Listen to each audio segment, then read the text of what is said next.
Another day, another basketball stories na naman ang pagkukwentuhan natin.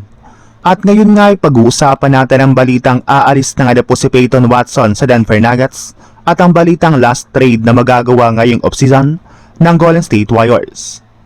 Kahit man nga po gusto ng Denver Nuggets na panatilihin si Peyton Watson sa kanilang lineup matapos nga po nila itong oferan ng bagong kontrata na nagkakahalaga ng mahigit sa 5-year $70 million, ay hindi pa rin naman nga po sila nagkakasundong dalawa ng kanilang kupunan. Ito nga po ang mismong rason bakit hanggang ngayon ay nananatili pa rin nga po ito bilang isang restricted free agent. Since mas gusto nga na po ni Watson na makakuha ngayong offseason ng kontrata ng 5-year $125 million, which is hindi rin naman nga po afford na ibigay sa kanya ng front office ng Nuggets, lalo pat kapos na nga po sila ngayon ng cap space. Kaya kung sakali man nga po na hindi ibigay ng Nuggets ang hinihinging kontrata ni Peyton Watson, ay sigurado nga po na aalis na ito sa kanilang lineup at lilipat na lang siya ng ibang team sa pamamagitan ng isang sign and trade deal.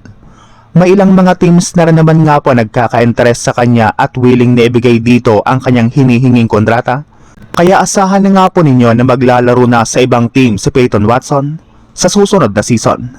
Sa ibang balita naman, kagaya nga po ng napag-usapan natin, karamihan nga po sa mga key players ng Warriors ay meron na lang isang taon sa kanilang kontrata at magiging isa na nga po silang free agent sa darating na offseason ng taong 2027.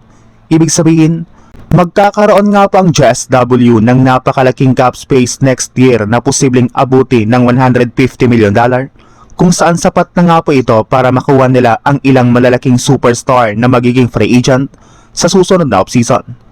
Pero hindi rin naman nga po kailangan pa ng Warriors na maghintay hanggang next season para makakuha sila ng isang malaking pangalan o di kay isang superstar na kaya makatulong ngayong offseason kay Stephen Curry.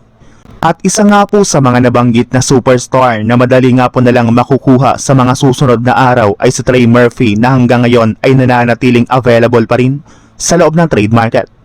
Meron na naman nga na pong sapat na asset ngayon ang Warriors na may pang-o-offer nila sa Pelicans na bubuuhin ni Brandon Podziemski, Moses Moody at ang kanilang 2027, 2029 at 2031 first round pick.